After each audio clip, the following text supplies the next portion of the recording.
High friends, welcome to my channel. 1 September 2025 एक supreme कोर्टर judgement निये जेटा अंजुमान इशात इ तालीम ट्रास्ट बोले एक संस्था बेसरकारी संस्था ताদের संगे स्टेट अफ महाराष्ट्र एक मामला निয়ে সেটা আমরা সবাই জানি, ইতিমধ্যে এটা বারবার শুনেছি। সেখানে লেখা ছিল যে 2 বছরের মধ্যে অর্থাৎ 1 সেপ্টেম্বর 2025 থেকে মানে আগস্ট 31 অগাস্ট 2027 মধ্যে 5 বছরের বেশি আছে এমন শিক্ষককে অবশ্যই টেট করতে হবে এবং না করলে তার পেনশনারি বেনিফিট অমুক তুমুক তাকে তার সার্ভিস চলে যাবে অমুক তুমুক, এই একটা আমরা শুনেছিলাম। এখন আজকে এই ভিডিওর মধ্যে আমরা বলবো অবশ্যই সুপ্রিম কোর্টের প্রতি, মহামান্য সুপ্রিম কোর্টের প্রতি আমার মাথা নত করে দাও হে প্রভু তোমার চরণ তলে, এরকম মানসিকতা প্রশ্ন করি আমরা সুপ্রিম কোর্টের প্রতি। সুপ্রিম কোর্ট অবশ্যই আমাদের মহামান্য সুপ্রিম কোর্ট, তার আদেশ অবশ্যই আমাদের শিরোধার্য। কিন্তু যদি কোনো স্টেট গভর্নমেন্ট সেই সুপ্রিম কোর্টের নির্দেশটা না মেনে তার শিক্ষকদেরকে টেট না করায়, তার সুপ্রিম কোর্ট কী করতে পারে? সুপ্রিম কোর্ট এর আগের একটা নির্দিষ্ট আইনের ভিত্তিতে আমি বলছি, সুপ্রিম কোর্ট কখনোই কোনো ক্যাবিনেটের উপরে হস্তক্ষেপ করতে পারে না।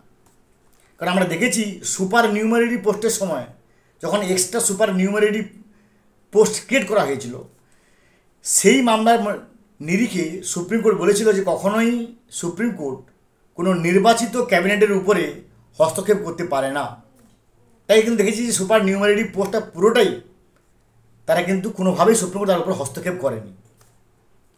এবার এই ধরনের প্রশ্ন কেন আমি তুলছি না, আমরা একটু ভালো করে স্ক্যান করি আসুন।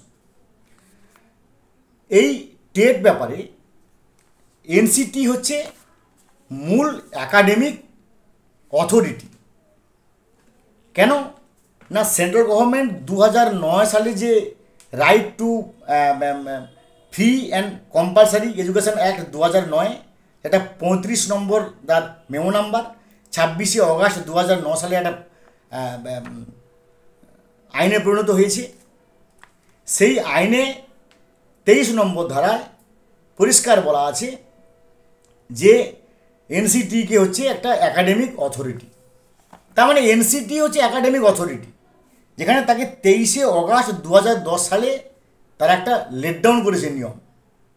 তো যেহেতু এনসিটিকে করা হচ্ছে একাডেমিক অথরিটি, তাহলে এনসিটির উপর সমস্ত ভার বর্তাবে যে ভাই তুমি তোমার সারা ভারতবর্ষের national council for teachers education তুমি যদি একটা হুইপ জারি করোনি কেন?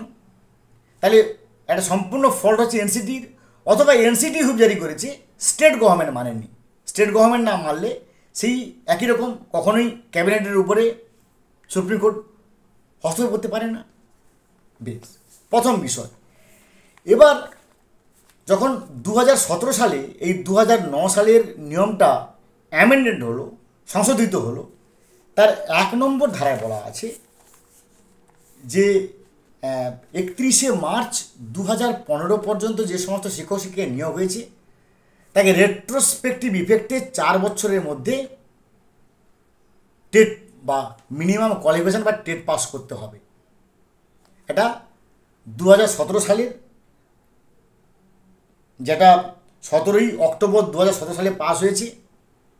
এই মেমোতে বলা আছে, তার সেকশন 1-এ বলা আছে যে 31 মার্চ 2015 পর্যন্ত যে সমস্ত শিক্ষক শিক্ষিকা নিয়োগ হয়েছে তাদেরকে অবশ্যই রেট্রোস্পেক্টিভ ইফেক্টে 4 বছরের মধ্যে টেট কোয়ালিফাই হতে হবে।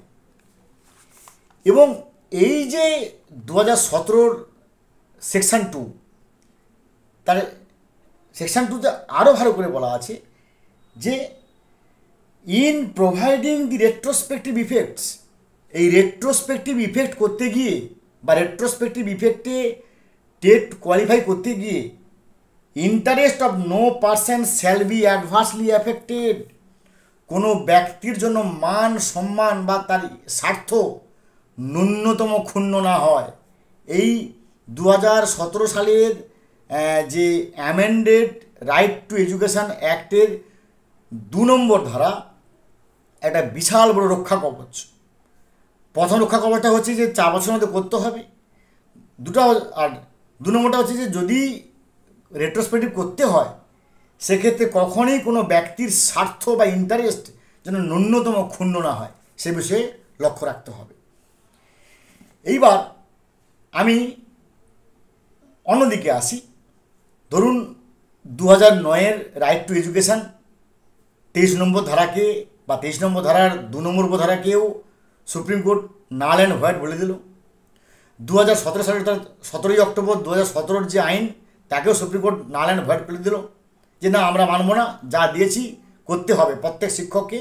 অর্থাৎ সারা ভারতবর্ষের প্রায় 45,40,000 সামথিং 45,40,000 সামথিং শিক্ষক শিক্ষিকা সারা ভারতবর্ষের প্রত্যেকে টেট করতে হবে, এই ধরনের একটা হুইপ করলো। অর্থাৎ সেখানে আমি ধরে নিচ্ছি রিভিউ পিটিশন খারিজ হয়ে গেল, রিট পিটিশন খারিজ হয়ে গেল, কিংবা কিরুডি পিটিশন খারিজ হয়ে গেল। তা হলেও যদি কোনো সংশ্লিষ্ট স্টেট গভর্নমেন্ট এই সুপ্রিম কোর্টের রায়কে না মানে, যদি না মেনে যদি তার শিক্ষকদেরকে টেট না করায়, তাহলেও কিন্তু সুপ্রিম কোর্ট কখনই স্টেট গভর্নমেন্টের উপর হস্তক্ষেপ করবে না। কেন না, এখানে শিক্ষকদের ন্যূনতম কোনো ভুল নেই। এনসিটি হচ্ছে একাডেমিক অথরিটি। ভাই, তোমাকে ভার দেওয়া হয়েছে তুমি শিক্ষকদেরকে টেট করাবে বা টেট করানোর জন্য সমস্ত স্টেটকে তুমি অর্ডার করবে। এবার তাহলে এনসিটির ফাংশন এইটুকু, টেট করাবে নিশ্চয়ই, এনসিটি করাবে না, টেট করাবে স্টেট গভর্নমেন্টের থ্রু দিয়ে। তাহলে স্টেট গভর্নমেন্ট সেই ব্যবস্থা নেয়নি, তাহলে এনসিটি ব্যবস্থা নেয়নি, স্টেট গভর্নমেন্টও ব্যবস্থা নেয়নি। তার মানে এখানে শিক্ষকদের ন্যূনতম কোনো ফাংশন নেই, কিংবা শিক্ষক শিক্ষিকারা যারা নিয়োগ হয়েছে 31শে মার্চ 2015 আগে টেট পরীক্ষা নেওয়া হয়নি, তাই তারা টেট দেয়নি। তখন টেট ছিল না, তাই তারা টেট দেয়নি। সুতরাং এটা সম্পূর্ণ এনসিটি এবং স্টেট গভর্নমেন্টের উপর বর্তাবে। আর ওই যে বললাম, কখনোই সুপ্রিম কোর্ট কোনো নির্বাচিত স্টেট গভর্নমেন্টের ক্যাবিনেটের উপরে হস্তক্ষেপ করবে না, যেটা আমরা আগে দেখেছি সুপার নিউমেরারি পোস্টের ক্ষেত্রে।